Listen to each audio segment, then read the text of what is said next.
하나님 말씀은 요한복음 13장 34절에서부터 38절까지 말씀입니다. 새 계명을 너희에게 주노니 서로 사랑하라. 내가 너희를 사랑한 것 같이 너희도 서로 사랑하라. 너희가 서로 사랑하면 이로써 모든 사람이 너희가 내 제자인 줄 알리라. 시몬 베드로가 이르되 주여 어디로 가시나이까? 예수께서 대답하시되 내가 가는 곳에 내가 지금은 따라올 수 없으나 후에는 따라오리라. 베드로가 이르되 주여 내가 지금은 어찌하여 따라갈 수 없나이까? 주를 위하여 내 목숨을 버리겠나이다. 예수께서 대답하시되 내가 나를 위하여 내 목숨을 버리겠느냐? 내가 진실로 진실로 내게 이르노니 닭 울기 전에 내가 3번 나를 부인하리라. 주님이 잡히시기 전날 저녁 그 식사 시간에 드디어 가룟 유다가 주님을 팔아넘기기 위해서 그 식사 자리를 떠났습니다. 그러자 그 자리에 남아있는 참된 제자 11명에게 주님께서는 새로운 계명을 주셨습니다. 가룟 유다도 분명히 그 전까지 그 자리에 있었지만 그는 결코 받을 수 없었던 계명, 우리가 잘 아는 그 내용입니다. 서로 사랑하라. 내가 너희를 사랑한 것 같이 너희도 서로 사랑하라. 주님께서 주신 이 계명은 엄밀히 말하면 아주 새로운 그런 의미의 계명은 아니었습니다. 이미 레위기 19장 18절에서 하나님께서는 율법을 통해서 주신 바 내 이웃을 내 자신과 같이 사랑하라고 말씀하셨고 그 말씀은 유대인들이 모를 리가 없죠. 예수님의 제자들도 마찬가지입니다. 그렇기 때문에 사랑하라는 그 계명 자체는 크게 새롭지가 않습니다. 그럼에도 불구하고 주님은 새로운 계명이라고 말씀하셨습니다. 이유는 하나입니다. 주님께서 그 기준을 제시했기 때문입니다. 기존에는 서로 사랑하라고 말씀하셨죠. 하나님께서.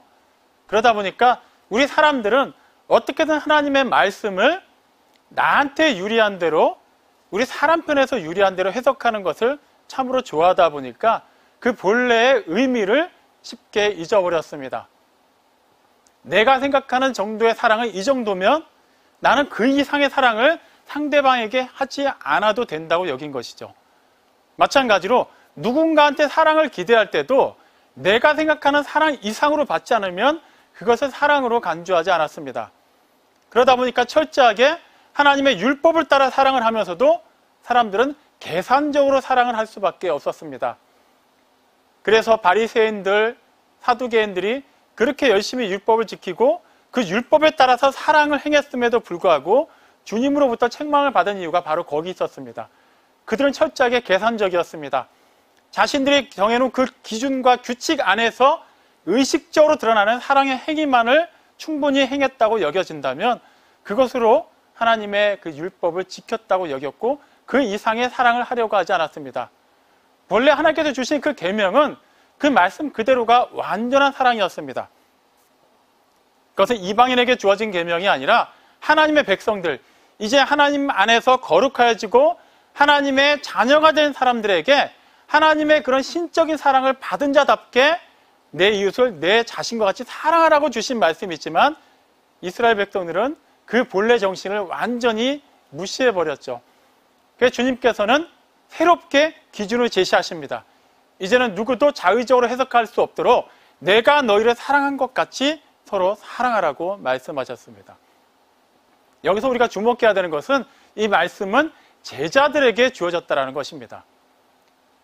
서로 사랑하라. 이것은 세상 어디에서 사용하더라도 누구나 다 공감할 만한 내용입니다. 하지만 우리 주님이 말씀하신 것처럼 내가 너희를 사랑한 것 같이 사랑하라고 하는 것은 어느 누구도 할 수 없는 말입니다. 그것을 엄밀히 말하면 그 말씀을 1차적으로 받아들이고 있는 당시 11명의 제자들에게도 거의 불가능한 얘기였습니다. 그것이 왜 그런지 한번 살펴보겠습니다. 그러니까 신약 성경을 기록한 헬라어에는 우리가 사랑이라고 표현하는 단어가 여러 가지로 사용되고 있습니다. 보통 남녀 간의 사랑을 표현하는 에로스라는 단어가 있습니다. 그리고 친구 간의 서로의 우정을 표현하는 사랑으로서 필리아라는 단어가 있습니다. 그리고 부모 자식 간의 사랑을 표현하는 스토르게라는 단어가 있습니다. 그리고 우리에게 잘 알려진 하나님의 거룩한 그 신적인 사랑을 의미하는 아가페가 있습니다. 먼저 말한 이 세 가지 에로스, 필리아, 스토르게는 수평적인 사랑을 의미합니다. 사람 대 사람이에요. 뭐 남녀가 되었든 뭐 친구가 되었든 부모 자식이 되었든 똑같은 사람 대 사람으로 나누는 사랑이지만 아가페 사랑은 완전히 수직적인 사랑입니다. 위에서만 내려올 수 있는 사랑이죠. 자, 그렇다면 우리는 주님께서 주신 세 계명을 이 단어들을 주합해서 충분히 해석을 할 수 있습니다. 주님이 내가 너희를 사랑한 것 같이라고 말씀하셨을 때 그 사랑은 당연히 아가페 사랑입니다. 신적인 사랑, 성자 하나님께서 제자들에게 베풀어 주신 사랑이기 때문이죠. 그 다음에 뭐라고 얘기하시죠? 너희도 서로 사랑하라. 너희, 수평적인 관계 안에 있는 제자들에게 주신 사랑이니까 아마도 우리는 필리아를 얘기하셨을 것으로 생각할 수 있습니다. 하지만 요한복음 13장 34절 말씀을 보면 내가 너희를 사랑한 것 같이 너희도 서로 사랑하라. 각각의 사랑은 아가페로 기록되어 있습니다. 여기서 분명히 제자들은 혼란스러웠을 거예요. 우리도 마찬가지입니다. 하나님이, 성자 하나님이 세상을 사랑하시고 그 인간의 몸을 입고 오셔서 제자들을 사랑하신 그분의 사랑이 아가페 사랑이라는 것은 누구나 다 인정하지만 제자들끼리 서로 아가페 사랑을 한다? 이것은 누가 봐도 불가능한 일이기 때문이죠. 이것은 사실 마음먹는다고 되는 일이 아닙니다. 그럴 수밖에 없다는 것을 우리가 굳이 다양한 예를 들지 않아도 확인할 수 있습니다.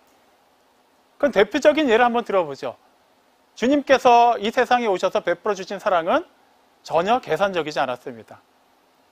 사람 사이의 사랑은 계산이 들어가 있어요. 부모 자식 간의 사랑은 없는 것 같지만 그 안에도 모종의 계산이 들어가 있습니다. 기대가 들어가 있어요. 아무리 전적으로 사랑을 베푸는 것 같지만 자녀를 키우면서 말을 안 들을 때, 사춘기를 겪을 때, 뭔가 좀 막 부딪히는 일이 있을 때 부모들이 다 그런 생각을 하죠. 내가 쟤를 어떻게 키웠는데, 어떻게 낳았고 어떻게 그걸 길렀는데 제가 내 마음을 이렇게 몰라줄까. 모종의 그런 기대가 있기 때문에 그런 안타까운 마음을 표현하는 것이죠. 어쩔 수가 없습니다. 우리는 계산할 수밖에 없어요. 하지만 주님의 사랑은 전혀 계산이 들어가 있지 않습니다. 만약 계산하셨다면 어떤 일이 벌어졌을까요? 아예 세상에 오지 않으셨을 거예요. 아무리 생각해봐도 하나님 보좌 우편에서 그 영광스러운 자리에 계시는 분이 어떠한 득도 되지 않는 이 낮고 낮은 곳에 인간의 몸을 입고 오셔서 말도 안 듣는 사람들 사이에서 조롱을 받으시고 멸시를 받으시고 심지어는 그들의 손에 의해서 죽임을 당하셔야 되는데도 주님은 오셔야만 했다면 아무리 계산해봐도 이것은 주님에게 전혀 득이 되지 않는 일입니다. 근데 주님은 그걸 따지지 않으셨어요. 세상을 향한 하나님의 사랑을 나타내시기 위해서 그 모든 것을 감수하고 그대로 오셨습니다. 그리고 어떻게 하셨나요? 아무도 차별을 두지 않고 사랑하셨어요. 가까이 오는 누구라도 다 받아주셨습니다. 좀 그릇되게 해석하는 사람들은 마치 주님이 가난한 사람들, 아픈 사람들, 소외받은 사람들, 귀신 들린 사람들, 그런 사람들에게만 가까이 가신 줄 알아요. 전혀 그렇지 않습니다. 주님은 부자에게도 동일하게 대하셨어요. 바리새인들, 사두개인들, 서기관들 똑같이 대하셨습니다. 다만 표현하는 방법이 달랐던 것뿐이죠. 아이 잠을 깨울 때 그냥 흔들면 됩니다. 이름만 불러도 돼요. 하지만 우리가 실제 그런 일까지는 당해보지 않았더라도 뭐 조난당하는 그런 배경을 바탕으로 한 영화나 드라마를 보면 어떤 일이 있나요? 뭐 산악지대나 극지방에서 막 이렇게 조난당해갖고 막 동료가 막 잠들어가고 있습니다. 그 상황에서 잠들면 죽는 거예요. 그래서 다른 동료가 어떻게 해요? 막 흔들어 깨웁니다. 막 따귀를 때리거나 막 가슴을 막 주먹으로 때리기도 해요. 굳이 그렇게 격하게 행동할 필요가 있을까요? 그렇게 해야만 합니다. 그렇게 하지 않고 일반적인 방법으로 그 사람을 깨울 수가 없고 그것은 결국 그 사람을 죽게 내버려 두는 것이기 때문이죠. 주님은 바리새인들도 사랑하신 거예요. 그렇게 차별 없이 사랑하셨습니다. 그렇게 사랑했다고 해서 그들이 주님을 따랐나요? 그렇지 않아요. 더 미워했어요. 그걸 아시는데도 사랑하셨어요. 그렇게 계산 없이 사랑하셨습니다.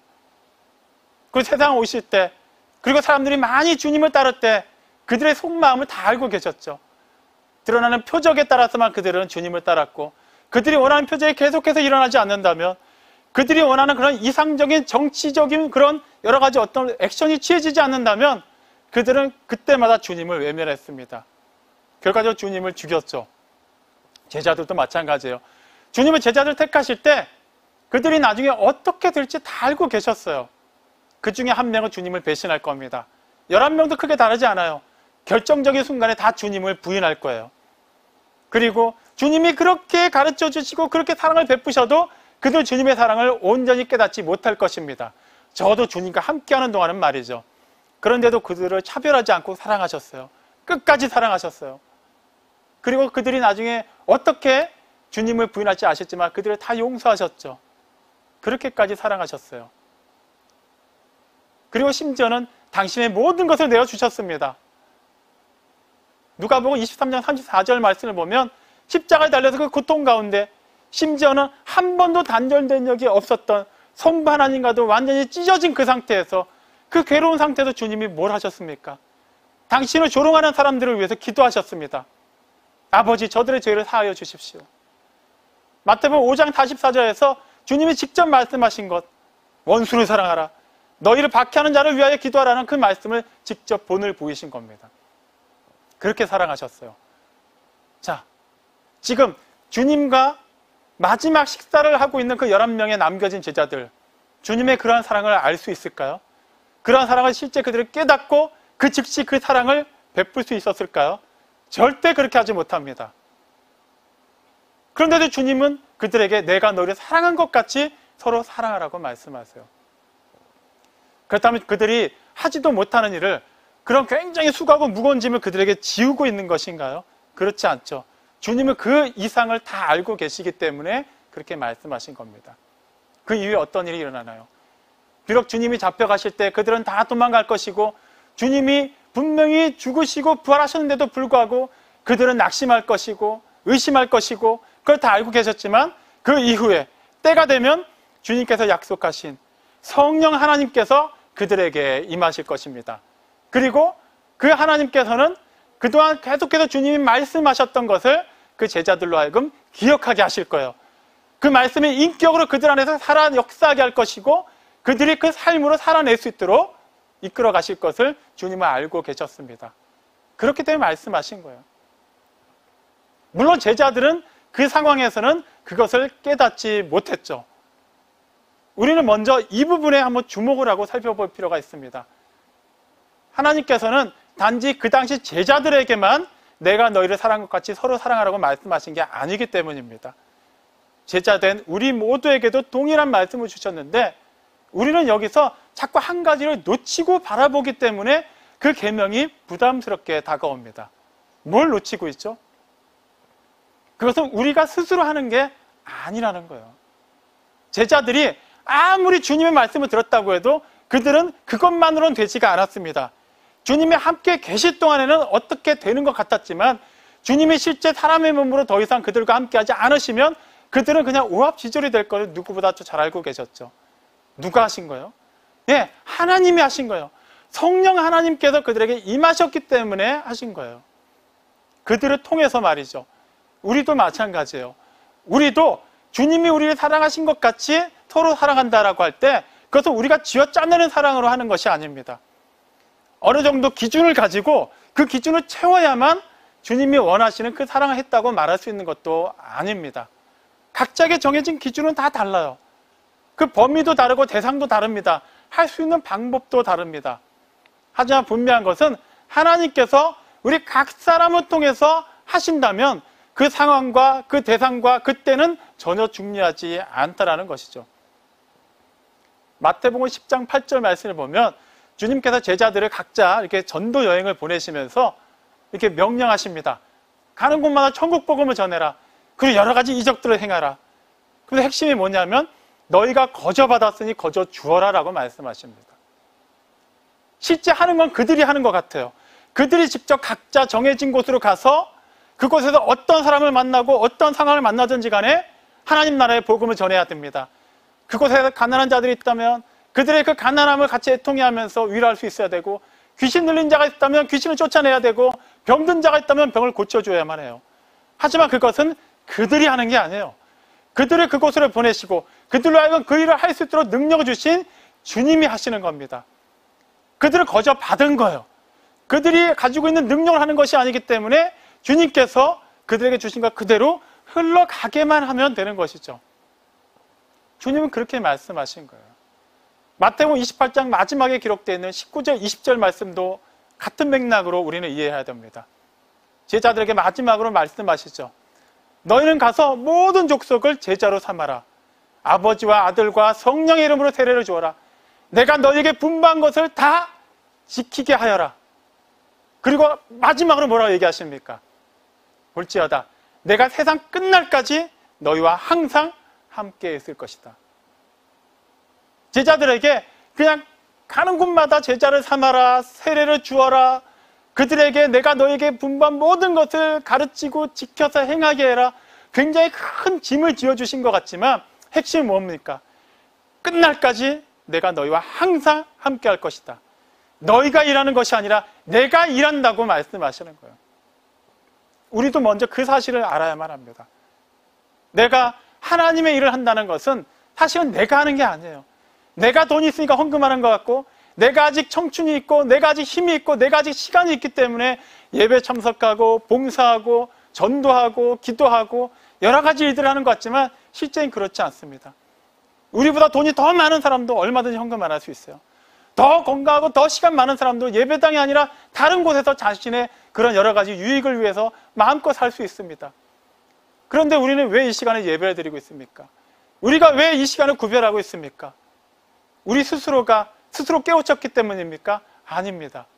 하나님께서 우리에게 은혜를 주셨기 때문이에요. 사실 기존에 그렇게 생각할 수도 있죠. 사실 나는 그런 은혜나 감동은 없었고 그냥 모태신앙이니까 습관적으로 어쨌거나 내가 교회에서 직분을 받았으니까 그래도 주일날 예배당에 가지 않으면 뭔가 좀 마음이 불편해서 사람들 사이에 보기에 뭔가 좀 덕이 안 되니까 그렇게 예배를 드렸을 수도 있어요. 하지만 이제는 우리 분명하게 얘기할 수 있습니다. 이것은 남들이 말린다고 해서 우리가 그냥 그대로 있는 것도 아니고 남들이 부추긴다고 해서 우리가 억지로 하는 것도 아니고 하나님께서 우리를 들어서 하시는 거예요. 우리가 이 시간을 구별하고 이 장소를 구별하여서 예배를 드릴 수 있는 것도 마찬가지입니다. 하나님께서 주신 그 사랑이 있기 때문이에요. 나는 그 사랑은 사실 잘 모르겠습니다. 아니에요. 우리는 알고 있습니다. 이건 잠시 뒤에 다시 살펴보겠습니다. 주님께서 그 세 계명을 주신 이유가 있습니다. 35절에서 말씀하시죠.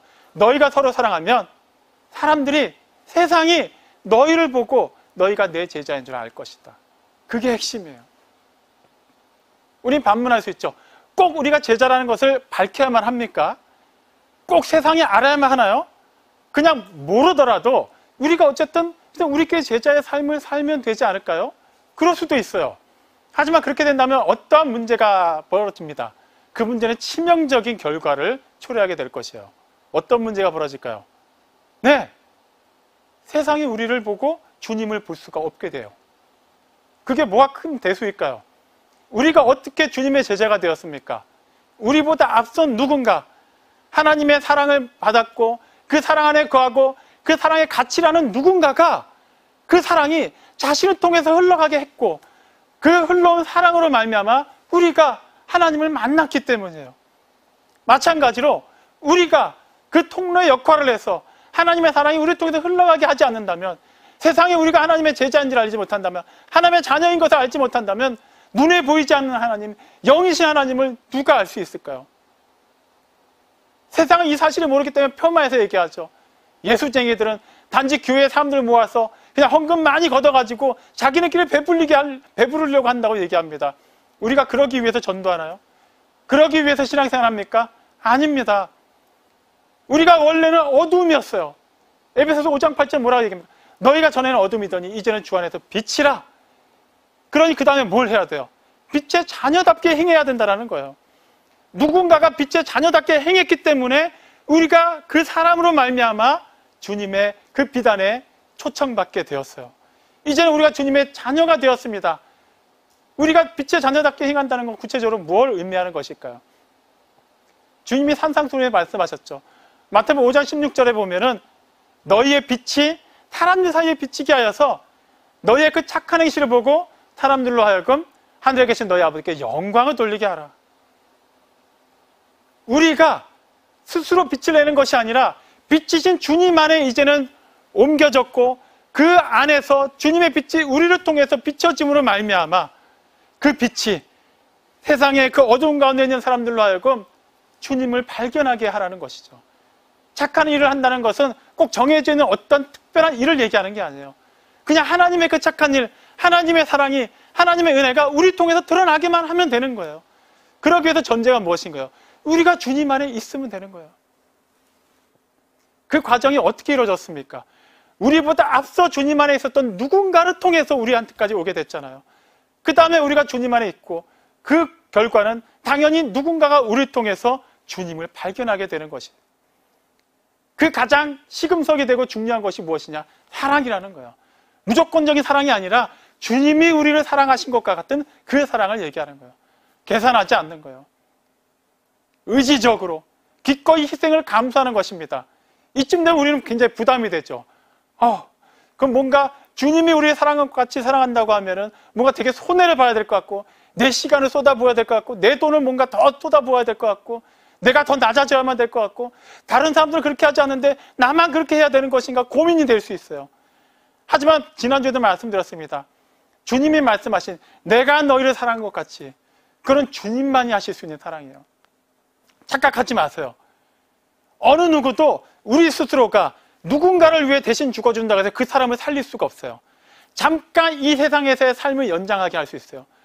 어떤 사고 현장에서 그 사람을 밀쳐내고 내가 대신해서 죽을 수 있지만 그의 영혼은 책임지지 못합니다. 그래서 오직 주님만이 하실 수 있어요. 주님이 하신 사랑은 주님만이 하실 수 있고 주님만이 하셔야 되는 그 사랑이었습니다. 주님이 우리에게 하신 말씀은 나는 내가 해야 되고 내가 할 수 있는 그 사랑을 너희에게 베풀었다. 그 사랑을 너희가 알고 그 가치를 안다면 너희는 너희가 해야 되는 사랑, 너희가 할 수 있는 그 사랑을 해야 된다고 말씀하시는 거예요. 너무 그걸 거창하게 생각하니까 우리는 아예 하지 않으려고 해요. 제자가 되라고 하는데 제자가 되지 않으려고 해요. 그냥 하나님의 자녀가 되는 거, 그 부담이 없으니까 그건 아멘으로 받아들여요. 하나님의 자녀 되는 것, 주님의 제자가 되는 것 똑같은 건데 우리는 이거는 취하고 이거는 안 취하려고 해요. 왠지 부담이 돼요. 이건 왠지 목회자들만의 몫이고, 이건 장로들의 몫이고, 이거는 믿음이 좋은 사람들의 몫이고, 나는 아직 그 정도의 수준이 되지 않습니다. 아니에요. 내가 하나님의 자녀라면 이 일도 우리를 통해서 당연히 이루어져야만 합니다. 우리 각자에게 주어진 그 상황, 우리가 할 수 있는 그 방법, 우리가 마주하고 있는 그 대상, 그 시간 속에서 우리는 할 수 있는 최선을 다해서 받은 바 그 사랑을 나누는 거예요. 잠시 제 가정 얘기를 하는 것을 양해를 구하겠습니다. 제 딸아이가 아직 돌도 되기 한참 전이었어요. 막 기어다닐 때였어요. 어느 날인가 교회 일을 마치고 굉장히 늦은 시간에 집에 들어올 때였습니다. 그날은 교회에서 여러 가지 일들이 있었고 좀 여러 가지 고민되는 일들이 많았어요. 그러니까 마음이 결코 그러니까 가볍지 않은 상태에서 집에 왔다는 얘기겠죠. 워낙 늦은 시간이었고 아내와 딸은 자고 있을 시간이기 때문에 가급적이면 깨우지 않으려고 문을 조용히 현관문을 열었어요. 그런 경험 있으신가요? 조용히 열려고 하면 유난히 소리가 나요. 끽 하면서. 그리고 원래 현관에 들어오면 이제 불이 이렇게 딱 켜지는데 그날따라 그 빛이 왜 이렇게 태양빛처럼 밝게 느껴지는지. 그래서 어떻게 조용히 문을 닫는데 그때도 또 끽 소리가 나는 거예요. 그래서 조용히 신발을 벗는데 방에서 탁탁탁탁탁 소리가 납니다. 예, 딸이 깨서 막 기어 나온 거예요. 근데 얘도 자다 깨가지고 이 불빛 때문에 눈이 부시니까 눈도 제대로 못 뜨는데 그 실눈을 뜨고 저에게 한마디 했어요. 제 기억이 맞으면 그때 그 당시로 제 딸이 할 수 있는, 구사할 수 있는 단어가 3개였습니다. 엄마, 아빠, 맘마. 그 중에 하나를 썼어요. 아빠? 딱 그거 하나였어요. 그런데 제가 굉장히 위로를 받았습니다. 그 아이가 그때 아빠, 교회에서 힘든 일 많았죠? 제가 위로해 줄게요. 제가 기도해 줄게요. 그런 말을 한 것도 아니에요. 그런 의도로 나온 것도 아니에요. 근데 저는 위로를 받았어요. 어떻게 그게 가능했을까요? 한 가지 더 말씀드립니다. 그때 딸이 한 2살쯤 됐을 때예요. 아직 아들이 태어났기 전이었기 때문에. 딸하고 간혹 소꿉놀이라면 몸은 사실 힘들지 않아요. 근데 이상하게 기운이 쭉 빠져요. 이상하게. 애들이랑 잘 못 놀겠더라고요. 오랫동안을. 그래서 간혹 가다가 제가 이제 써먹은 방법이 그냥 아빠는 잠자는 역할 할게. 뭐 이런 거. 애가 어릴 때 그게 먹혔습니다. 근데 언제부턴가 그게 안 먹히기 시작하는 거예요. 잠자는 역할 한다고 하면 자꾸 막 깨우는 거예요. 근데 그날은 굉장히 몸이 좀 힘든 날이었습니다. 그래서 딸에게 부탁을 했어요. 아빠가 정말 몸이 힘들어서 그런데 잠깐만 누워있으면 안 될까? 근데 웬일인지 그러면 눈 감고 누워있어요. 그러는 거예요. 그래서 저는 이제 진짜 그 말만 믿고 눈을 감고 있는데 뭔가 장난감통에서 부시럭부시럭 뭐 이렇게 꺼내는 소리가 들리더니 한 1, 2분 지났나?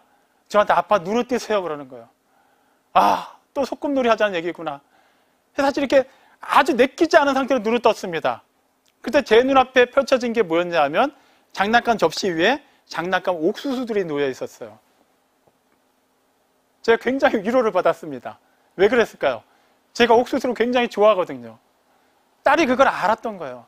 아니까 힘든 아빠를 위해서 자기 딴에 할 수 있는 게 진짜는 아니지만 장난감 옥수수라도 담아와서 아빠한테 주는 거예요. 기어다니는 애가 나와서 아빠 한번 불러준 것, 그냥 먹지도 못하는 장난감 옥수수를 내놓은 것, 그게 뭐가 대수겠습니까? 근데 저는 위로를 받았고 은혜를 받았어요. 그 아이가 할 수 있는 최선의 방법으로 저를 사랑했기 때문이에요. 그거예요. 하나님께서 우리에게 거창한 걸 요구하시는 게 아니에요. 갑자기 전 재산 딱 들어서 헌금하라는 것도 아니에요. 지금도 뛰들고 나가서 무조건 그냥 10명씩 전도라는 얘기도 아니에요. 할 수 있으면 하세요. 하지만 그렇게 우리가 생각하는 어느 정도의 기준을 가지고 하나님께서 우리에게 막 몰아붙이시는 게 아닙니다. 내가 너희를 사랑한 것, 나는 내가 할 수 있고 내가 해야 되는 일을 하였다. 너희가 그것을 알았고 너희가 그것을 받았고 그 가치를 알고 있다면 너희는 그걸 하면 된다. 너희가 알고 있는 그 사랑을 베풀면 된다. 너희가 하면, 너희가 가면, 너희가 나누면, 너희가 전하면 그 다음은 내가 할 것이다.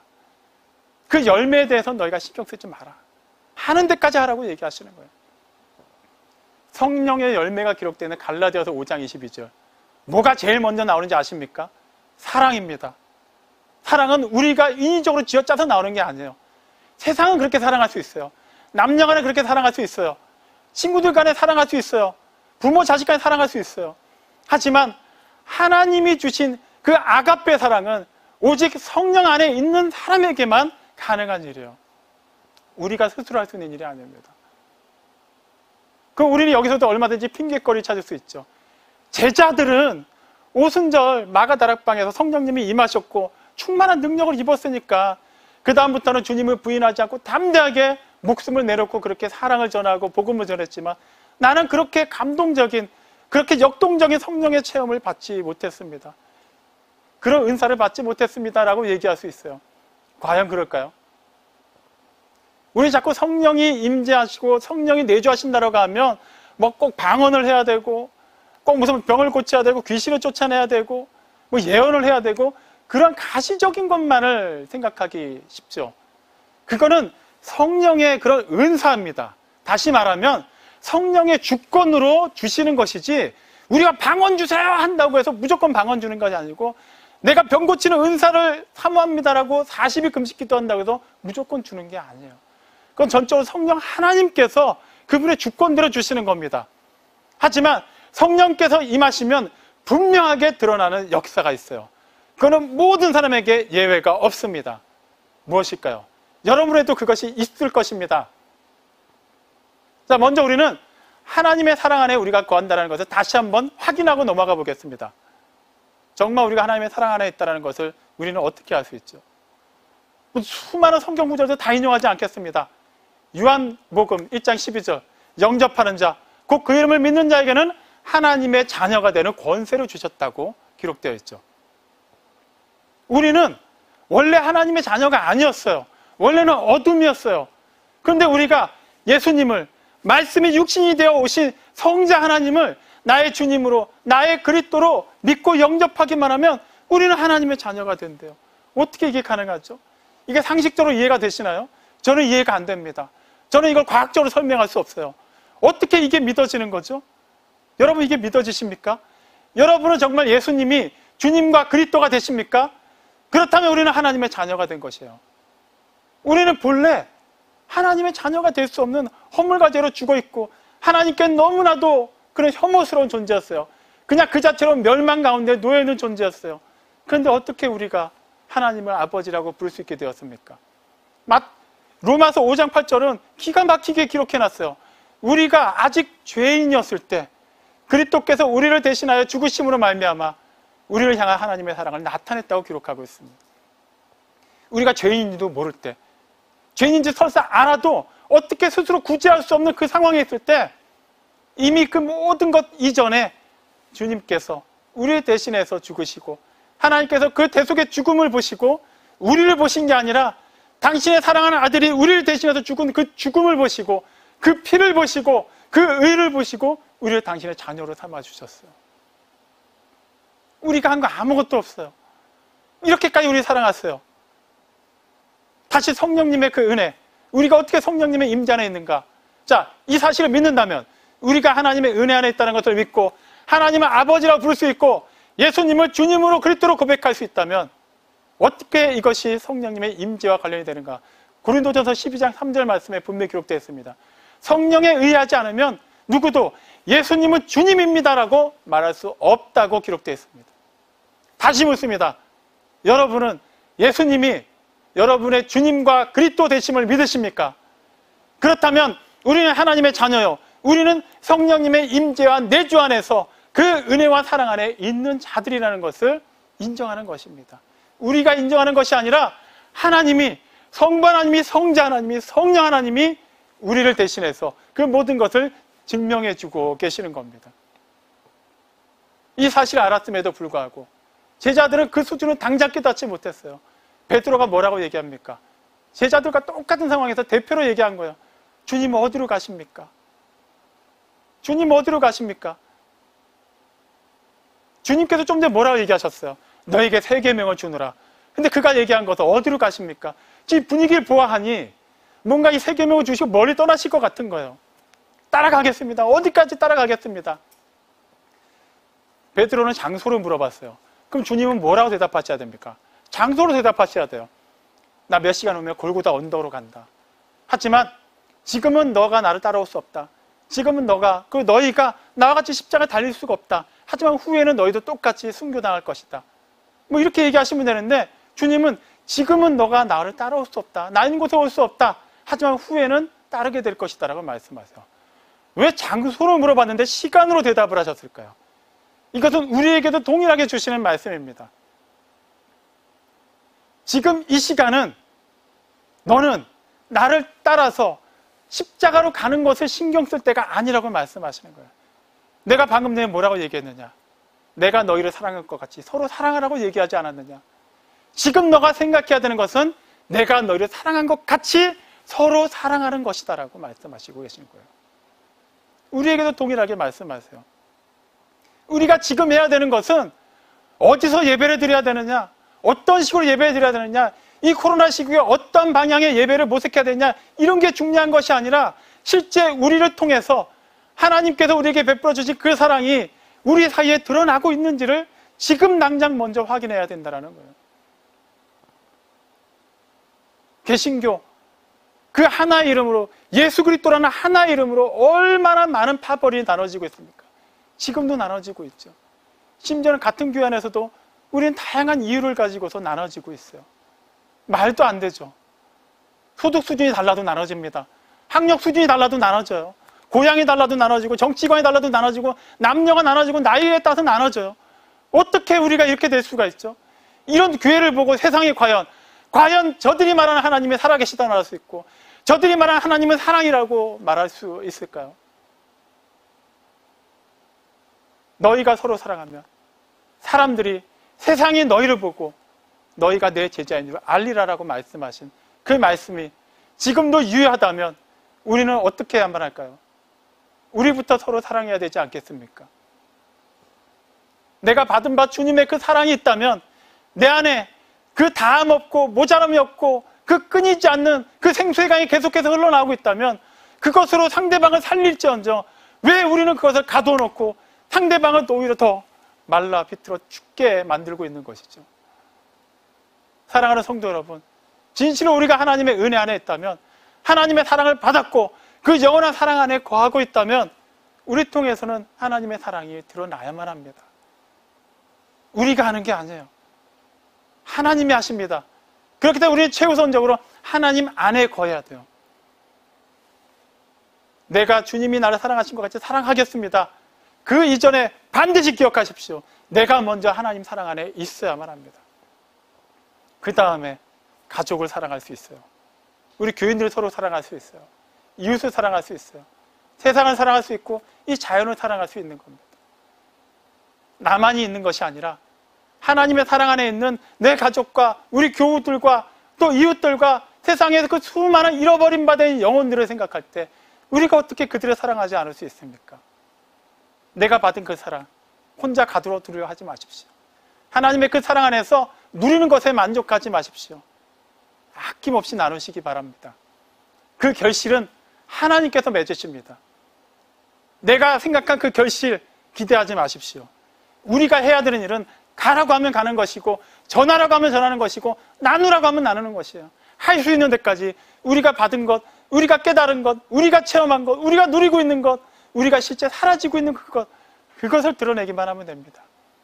그 다음 하나님께서 당신의 그 놀라운 은혜와 사랑을 우리 각 사람을 통해, 포에마 우리 교회라는 이 믿음의 공동체를 통해, 여러분의 각 가정을 통해, 일터를 통해 아름답게 이루어 가실 것입니다. 그 놀라운 은혜와 사랑이 신실하게 사라지고 그것을 마음껏 누리고 증거하는 포에마 우리 교회 모든 성도들이 다 되시기를 주님의 이름으로 축원합니다. 아멘.